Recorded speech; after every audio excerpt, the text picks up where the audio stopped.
României adoptă hotărârea numărul 410 pe 2013 pentru declararea zilei de 26 iunie 2013, zi de doliu național pe teritoriul României.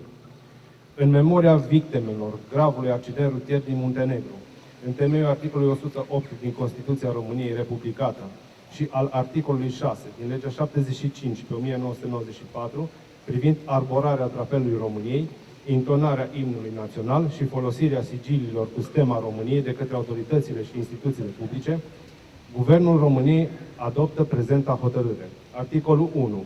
Se declară ziua de 26 iunie 2013 zi de doliu național pe teritoriul României. Articolul 2. În ziua de 26 iunie 2013, toate instituțiile și autoritățile publice, centrale și locale, au obligația arborării drapelului României în Bernă. La punctele pentru trecerea frontierei, precum